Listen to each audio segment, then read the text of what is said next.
Hello, thanks for stopping by Trauma and True Crime.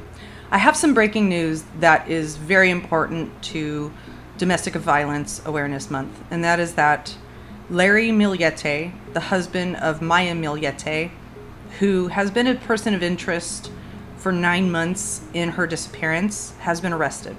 He's been arrested today. There's going to be a press conference at 3:30 p.m. today, and I'll watch that and report if anything new comes up that I haven't told you today. But for those of you who are not aware of the Maya Millete disappearance, it happened in January of this year. She was last seen on January 7th. And as details came out about the relationship between she and her husband, it became quite clear that this was probably a domestic violence issue. She had just determined that she was going to file for divorce, and she made an appointment for the following Tuesday, and that weekend, poof, she disappeared. And the other thing that came out right afterward is gunshot sounds that emanated from the neighborhood at around the time that she went missing. Now, these two people have 3 very small children. And apparently, according to an interview that her sister gave, not the sister that has been most vocal and out in front with the press, but another sister named Melissa, did an interview with the press and said that yesterday law enforcement talked to the children, and now today he's being arrested. So, first of all, I'm concerned about what those children witnessed. And I'm concerned for their future and hoping that they will be provided with the resources they need to heal through this trauma. This is intense trauma. Their mother is still missing. They do not know where she is. Her body has not been found. And her family has had a regular weekly quest to find her with search parties and prayer vigils and a great deal of very dignified communication with people in social media and law enforcement. There's also been a fight between the two families because Larry stopped providing access to his children to Maya's side of the family, and they hadn't been able to talk to him, so they took him to court to try to get some sort of visitation rights. And my understanding is that's still up in the air, but now we know that he has been arrested on suspicion of her murder. My prayers go out to the family of Maya Millete, also known as May. She is a beautiful, shining, bright star with a huge amount of talent and beauty, and her life apparently seems to have been stolen from her. Melissa, the sister, says that now all they want is to be able to bring her home to her kids. And I sincerely hope that happens for them. And I sincerely hope that anybody watching this will pay attention to this deeply disturbing case, and any disturbing case that involves a woman or a man who goes missing from a home and is nowhere to be found. And let this be known to those of you who think that you'll be able to get away with something like this in the future. You won't. You won't get away with it, even if they can't find the body. Here's the press conference. Let's watch together, shall we? They're doing a prayer right now.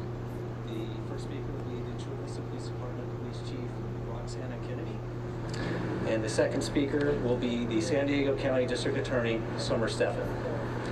I also wanted to recognize several individuals that are to my left that helped make this investigation possible and lead to the ultimate arrest that took place earlier today.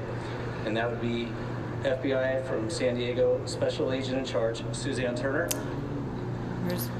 And also from the United States Marshal Service, Supervisor Deputy Marshal Paul Bill. And then, of course, I wanted to recognize May's family, which are all to my right here.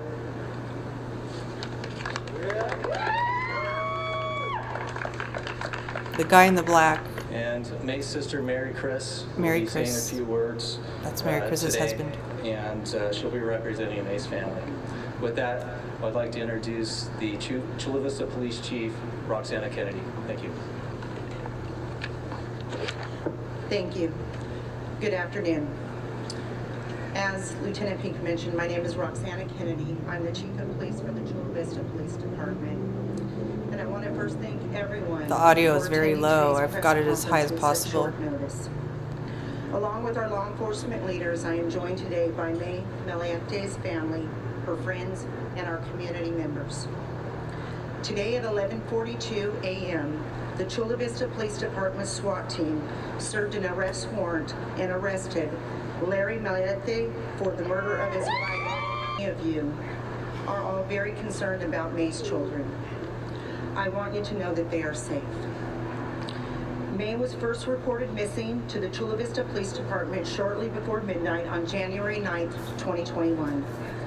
May was last seen 2 days earlier by family members at her residence located in East Chula Vista.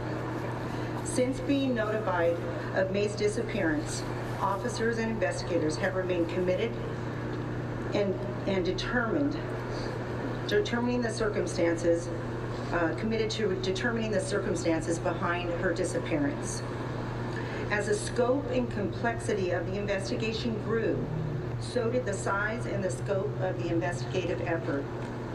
The Chula Vista Police Department began a formal partnership with a multi-agency working group, including the San Diego District Attorney's Office, the FBI, and NCIS.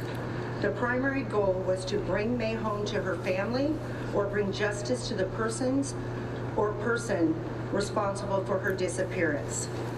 To date, the investigation has included over 67 search warrants, 87 interviews, review and investigation of over 130 tips, and thousands of hours of methodical investigative efforts. These efforts ultimately generated a variety of pieces of evidence that have become clear and overwhelming. Larry Millete, This May's kills me. husband, is responsible for May's murder and disappearance. Today is a step towards justice, but it does not mark the end of our This is investigation. the first time they're hearing The Chula Vista Police that she was Department will murdered. continue to seek answers for her family. Today is about May, and I'd like to tell you a little bit about her. May was loved by her family and friends and was committed to her children. May's murder and disappearance has impacted so many over the past 9 months, including many people who had never I'm glad they even took the met cameras May. off them. Yet they rallied around her family and helped keep May's disappearance in the spotlight. For them. While understandably the family and public want answers, our investigative team must follow the facts and the evidence that has led us to today. Our team did not stop. They relentlessly pursued justice. They wanted nothing more than to find out what happened to May, and as we now know, to hold her killer accountable. Homicide detectives say that they speak for victims who cannot speak for themselves. Their mission is one of compassion for victims and victim families. They are dedicated to being able to bring closure and accountability to those involved in these tragic events. This case will ultimately be placed in the hands of a jury who will be given the chance to evaluate all the evidence and the facts. While we are here to report the arrest of Larry Millete, nothing will change the fact that May's murder is a senseless tragedy. A mother is gone. A family is broken. And a community is left with questions and confusion. This affects us all, but it affects most of all those who loved and cared for May. Today you will notice that officers and family members are wearing purple ribbons. It is not lost on any of us that October is Domestic Violence Awareness Month. Thank you for saying that. Domestic violence is prevalent in every community and affects all people regardless of age, socioeconomic status, sexual orientation, or morality. This is a time to acknowledge domestic violence survivors and be a voice for its victims. I would like to thank my entire team at the Chula Vista Police Department that you all see around you, along with our partners, the District Attorney's Office and DA Summer Steffen, FBI San Diego and Special Agent in Charge Suzanne Turner, U.S. Marshals San Diego Division and Supervisor Deputy Marshal Paul Beal. And unfortunately, they couldn't be here today, but San Diego NCIS and Special Agent in Charge Josh Flowers. I'd also like to give a special thank you to the Cold Case Foundation, who also helped through this process. Their support of all these partners and their commitment has been invaluable to this case. I would also like to thank the many volunteers and community members who are here today. Thank you. You've been there the whole time to support May's family, and we appreciate it. And to May's family, I want you to know that I pray every day that we find May and we get closer to your family. I'd now like to introduce our District Attorney, Summer Steffen. Thank you, Chief Kennedy. I'm Summer Steffen, San Diego County's District Attorney. On Monday, October 18th, yesterday, my office filed a criminal case in San Diego County Superior Court charging Larry Millete with the murder of May. More specifically, count 1 alleges that Larry Millete unlawfully killed May on or about January 7th of 2021 in violation of Penal Code Section 187. There's also a second charge of illegal possession of an assault weapon. Following his arrest today, the defendant was booked into jail and is being held without bail. He is scheduled to be arraigned this Thursday at 1:30 in the afternoon at the South Bay Courthouse. Whenever one of our community goes missing, we hope for their safe return. I know that is what May's family wanted.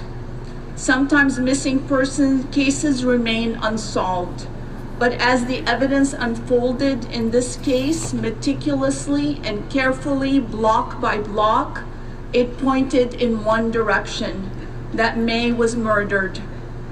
As we make this announcement, I know the hearts of the community are broken, as are the hearts of May's family.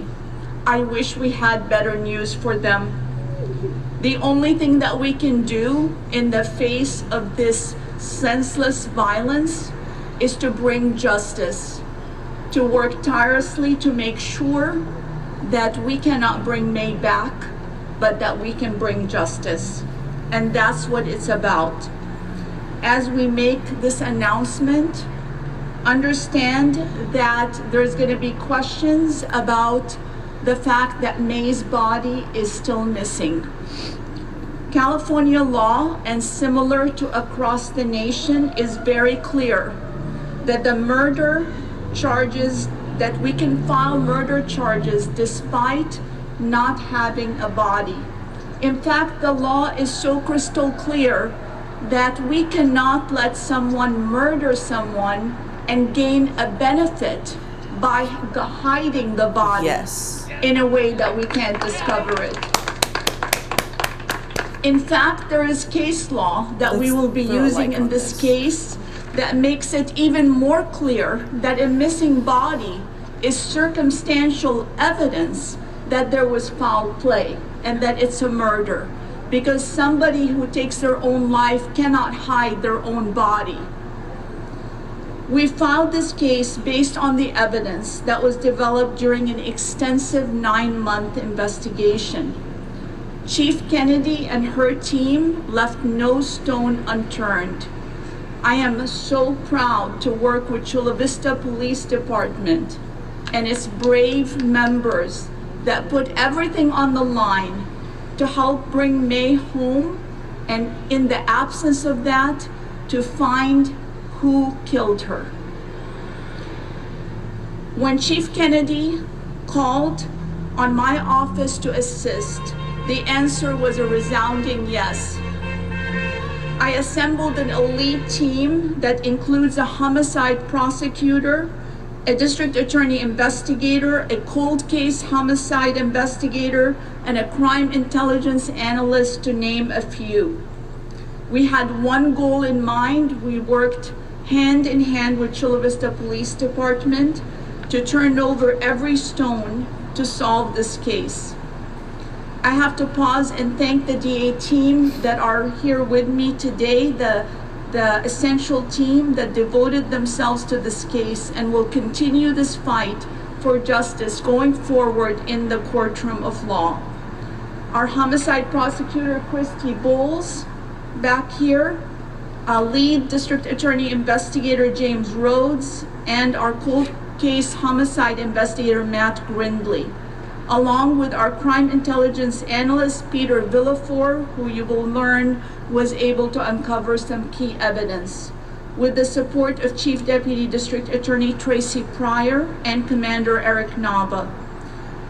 Thanks so much that San Diego shined, as it always does, with collaboration with the FBI, U.S. Marshal, NCIS joining us as they have whenever there was a call to duty.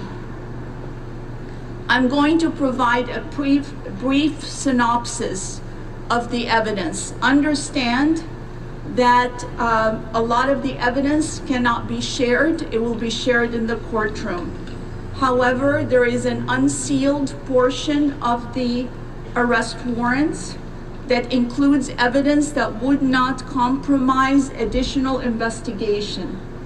This case, the investigation in this case, while we know that Larry Millete is responsible for the murder, is ongoing, and bringing May home to have a proper burial for her family is ongoing. Yes.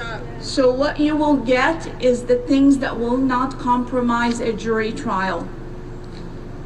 One of the main reasons I'm providing this is that now that Larry Millete has been arrested and is being held on no bail, it is our experience that there are people out there that often have information, but they feel uncomfortable, they feel worried, they feel scared, they have loyalties, and they don't come forward until an arrest is made. We've experienced that repeatedly. We are hopeful that now is the time that you come forward. I believe she's speaking directly to his family right now. We also know more facts now that might help somebody who saw the vehicle that we believe was the transport vehicle that was used to dispose of May's body, to search their memories and understand from what I'm going to describe that there is no specific location and that the radius may be very vast and large. So it can be someone in the county, somebody outside our county. That's why we appreciate the media attention that hopefully will allow someone to see this and think, I did see Alexis pulled off the road somewhere. Kind of like the Bethunes when they saw Gabby's van. Of 2021. And to call us and provide that piece to the family of May. Your footage. The investigators found, and when I say the investigators, I mean Chula Vista Police Department, working with the DA's office, working with our partners, that starting in 2020 and continuing until January 7 of 2021, May wanted a divorce for many reasons. Her husband, Larry, did not want the divorce. May was committed to her 3 young children. They were the center of her life. She wanted to continue being a parent, and she tried to negotiate that they can be parents to their children, but not subject the children to a toxic relationship. But Larry would not have it. In homicide cases, there's often a triggering event. In this case, on January 7 of 2021, it's usually a breakup. May was no longer talking about divorce. She took that step, and the last call recorded that May made was to a divorce attorney. She did not make any further calls. When she called the divorce attorney on January 7th, This is very common. we know that Larry was aware because he sent text messages that were screenshot to his boss that let him know that this was final, that it was coming.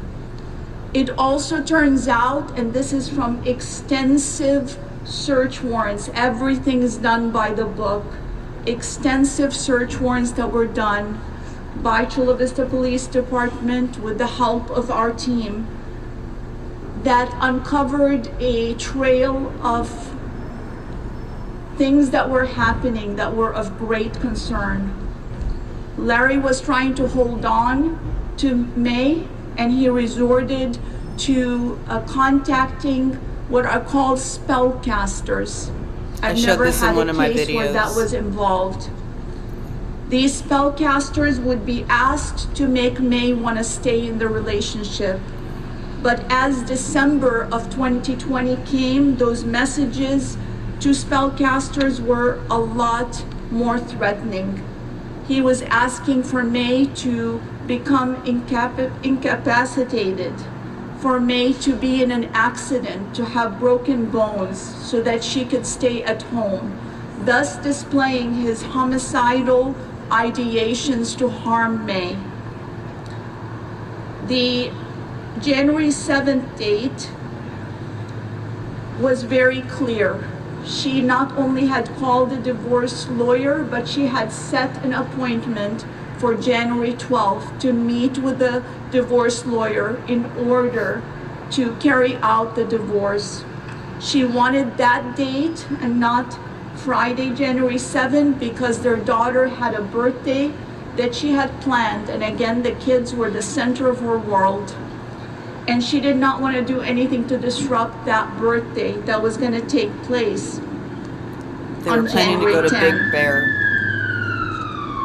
Mountains. The last text message that May sent was on January 7th at 8:15 p.m. to her family. She sent that on Facebook Messenger. That's another set of warrants that were done.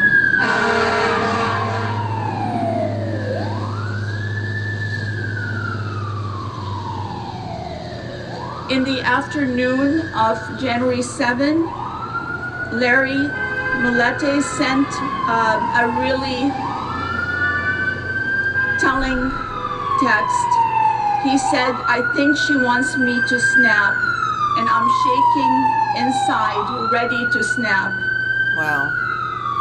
At 9:21 p.m. on January 7th, Larry screenshot from his account cryptocurrency amounts of money that were in his cryptocurrency to his two daughters, ages 11 and 9. Exploitation to May's the max. phone activity stopped on January My dad 8th did the at same types of things to 1:25 me. a.m. On January 9th, Larry Millete's spellcaster messages that had been sent on a daily basis turned from May to wanting to punish a man that he blames for the failed relationship. This was before Maricris had called the police about May being missing. Now we go to November 8th. Security video retained by Chula Vista PD showed the defendant on January 8th at 5:58 a.m. in the morning moving his Lexus GX 460, a black Lexus, with the license plate that bears the name Melani. The Lexus was already backed into the driveway, but Larry Millete repositioned that Lexus where the back of the Lexus is in the entrance of that garage. Chris Watts, anyone? He repositioned it where no video camera can capture whether a body was put in the back of the Lexus or not. But based on that positioning, we're not able to see that vantage point. At So 6:45 he planned a.m., this. after repositioning the car at 5:58 a.m., Larry leaves and he does not return to the house for 11 hours and 21 minutes.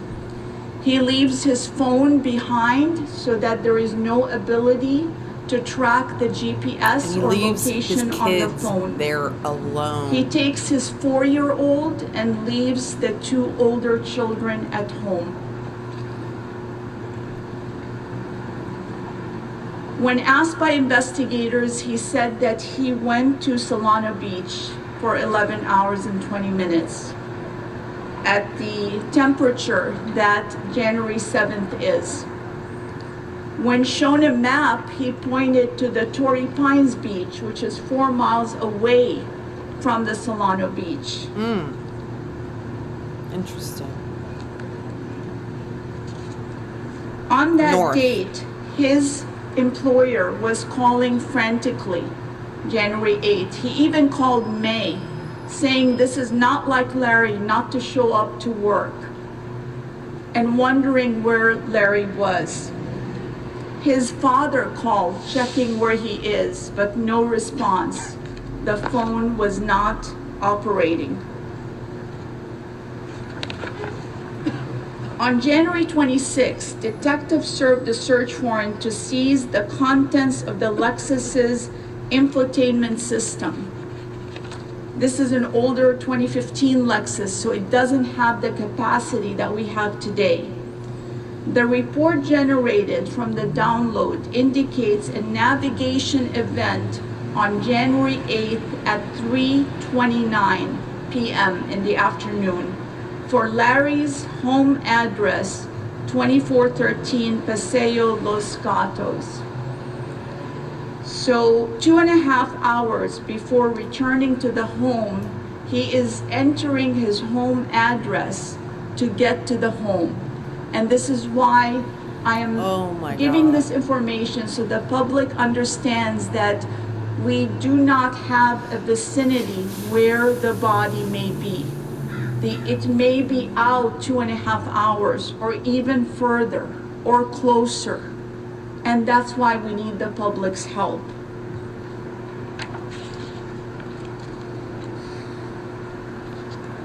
Also, Larry's messages that were captured in the search warrant showed that he was informing his boss that she's serious and is going to get the divorce.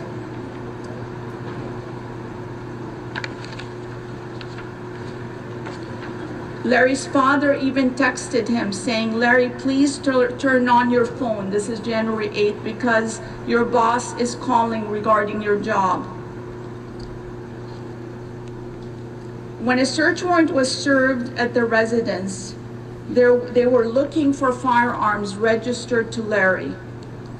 Despite a court order, he had not turned over one of those weapons, a .40 caliber gun, and it remains outstanding to today. So again, I tell the public, if you are holding on to that weapon, this is the time to turn it over to police. She's speaking to his uncle. Detectives also obtained security footage from the neighboring residence and observed the following. On January 7th at approximately 9:57 p.m., the sound of 9 loud bangs were recorded. 9. Unfortunately, despite the excellent work of the FBI, they were not able to confirm whether those were gunshots based on the quality of the recording. But we truly appreciate their efforts and their continued efforts. But at 10:34 p.m., neighbors heard the children, the Millete children, playing in the backyard at 10:34 p.m. on January 7th. This was unusual because of the time of night. On the evening of January 8th, May's brother went to the house around 6:30 p.m. By now, Larry had returned. When he arrived to the residence, he was worried about May because they had not heard from her, and May was always in contact on her phone.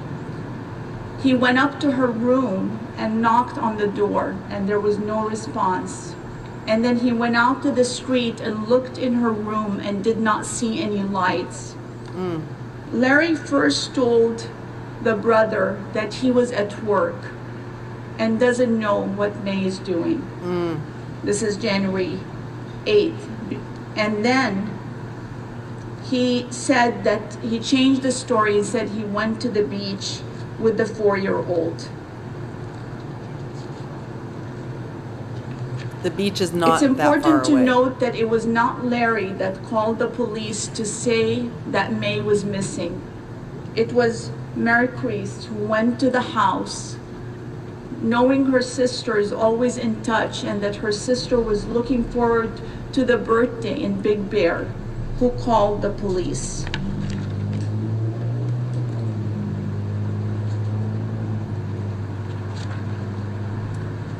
Part of a no-body investigation is to look for proof of life. And in this case, for 9 months, there is no proof of life that May is alive. Case law is clear that in today's That's why it takes so world long of when there's no body. finances and everything being tracked, that shows no proof of life.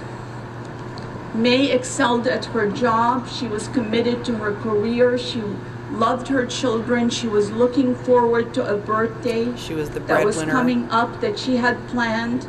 And after January 7th at 8:15 p.m. in the evening, that was her last communication to anyone via text, social media, or phone call. The team also looked at all of the finances, and while she had a savings account and she was making a decent living, there was no withdrawal from any account, not before, not during.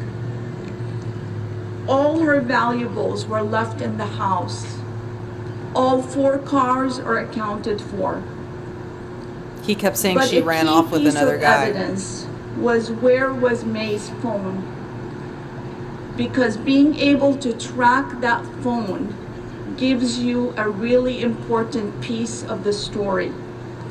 And after an extensive recreation and experiment that was done in September of 2021, it was clear that May's phone was in that San Miguel Ranch neighborhood, at her home or thereabouts. That means that May did not leave, did not go anywhere. She always had her phone. Wow. I talked about the financial evidence, which is very, very important. This arrest would not have been possible without the tremendous efforts of Chula Vista Police Department Chief Roxana Kennedy and her team. And I also again want to thank my team for working hand in hand with the Chula Vista Police Department. We ask the public at this point to call with any tips with regard to a Lexus GX460 black license plate Milani. If you saw that vehicle anytime on January 8th, please call and report that information. If you have any information about the missing .40 caliber gun, please call and report that information. If you have any evidence at all that you're aware of, please call and provide that information. While this arrest and the filing of charges starts us down the path of justice, this is not a win. We've lost a life, and all we can do is pursue justice fairly in order to bring justice to this family. Thank you.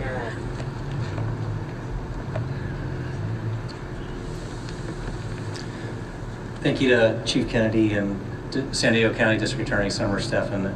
At this point, I'm going to ask Mary Chris, who's the spokesperson for May and May's family, to come up. And she's going to provide a few words. Thank you, Mary Chris.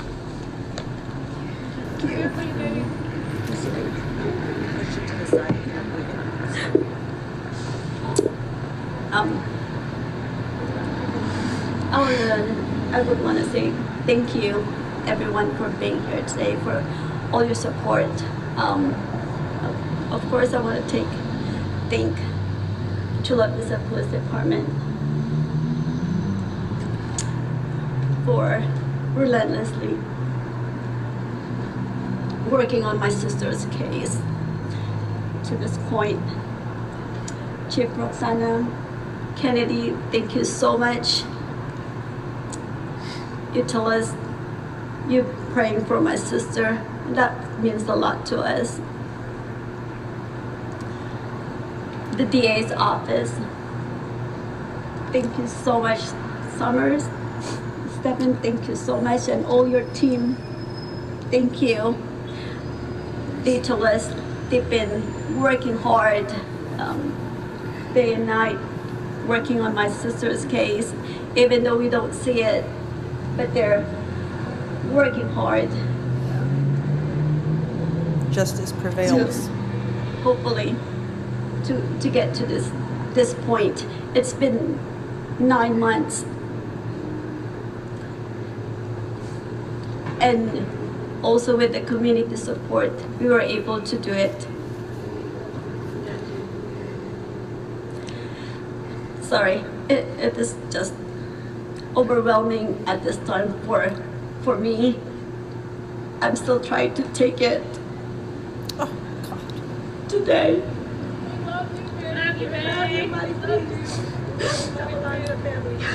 It's been really hard. He's a family. He's our family. It's hard to go against a family. He's been with us for 20 years. My sister did love him. She gave him 3 kids. She just can't let it go. And this is still not the end.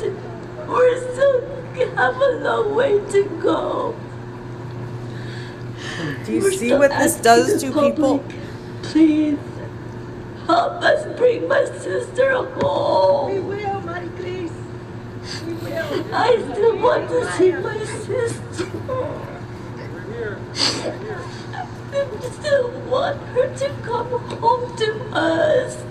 Please, if you know anything at all. She's talking to his family now. Please help us. We are pleading. I still want her to come home. We did a promise to her 11-year-old daughter that we will bring her mom home, please. Oh my God. Let the kids know where their mommy is at. Let them know the truth, that they'll still be brought up And that she didn't abandon them. healthy. She didn't just get up and leave. I also want to thank the media for never giving up on the family, on Maya's case. You guys put her face on all the televisions, newscasts, social media. You guys never gave up on us. And you guys didn't let this case become a cold case. Just like the police department. Thank you, Justice everybody. for Summer and justice for women, Gabby. We love you guys. Thank you. Find And Maya. the community that supported us Bring every her weekend. Every week. Prayers. Prayers. Every Thursday we do prayers. Thank you to all the community that came out and every search. Even the weekdays. Rain, shine, desert, ticks and all. We were out there searching for our sister, so We're not going anywhere. thank you guys. Thank you. And again, thank you so much, everyone. It's all a teamwork from everybody. Thank you. We are bringing justice to my sister and we'll bring her home. Thank you. Thank you, guys. That's right.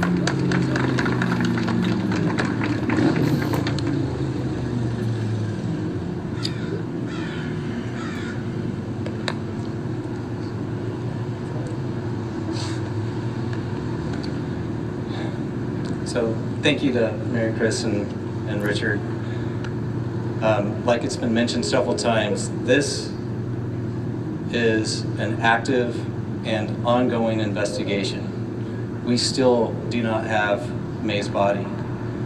And somebody out there may have saw something, or they may know exactly where she is.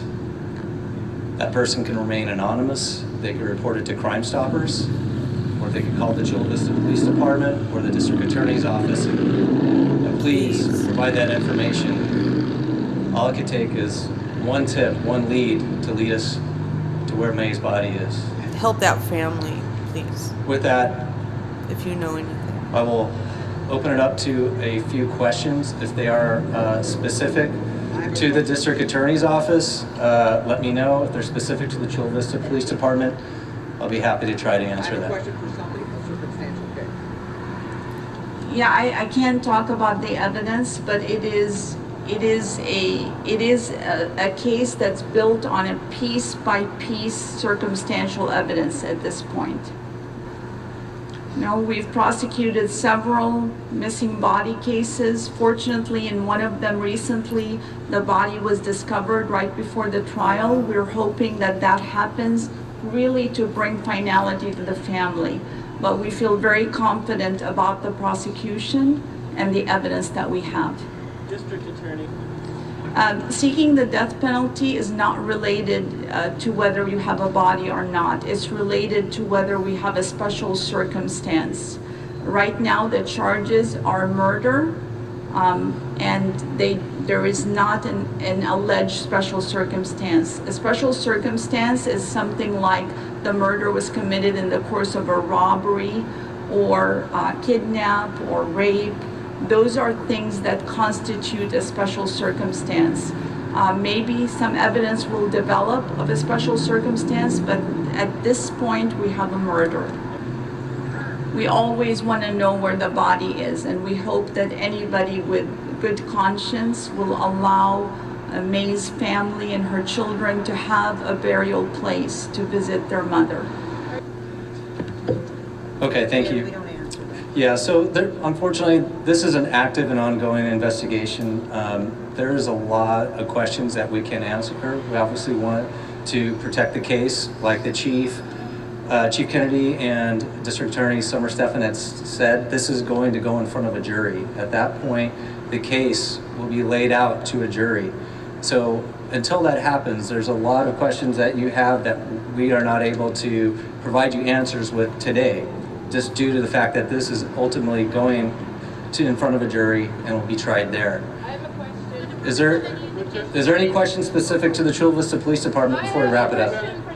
They're gonna be okay. So all I can report is that the children are safe, and I can tell you that this afternoon when Larry was taken into custody for the murder of May, the children were the number one thoughts in our mind to do that safely, to make sure they were never in danger. And once we knew that the children were not in any danger, that's when the SWAT team moved in and took them into custody.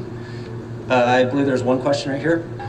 So early on in the investigation, it was released to the media, also to May's family, that we had reason to believe that May's phone may have been in the area of the old golf course near her house. When that information was released, we were going on the best info at that time. At this point, we've been able to analyze that data more closely, and we feel that May's phone never left the residence. I have one more question. At this point in the investigation, the only person that we feel is responsible for May's disappearance and murder is Larry Millete. That'll be all. Thank you. Like I said, justice for May's family getting her back. Justice for Gabby. Find that mofo. And justice for Summer. We need to find her and then prosecute whomever is responsible for that. One last thing. I've honestly never seen a cleaner, better executed investigation, communication, and coordination with the family and with the media and, you know, across agencies as I've seen here. Now, there may be things behind the scenes that we don't know that call it into question, but from a outsider's perspective, one who's been really closely following the case, I'm impressed with all parties involved, and they've really kept the focus on May. So thank you very much for listening. I hope you have a wonderful day. Please like, subscribe, and if you are inclined to support me, I have a Patreon, and the links are on my page. Thank you very much.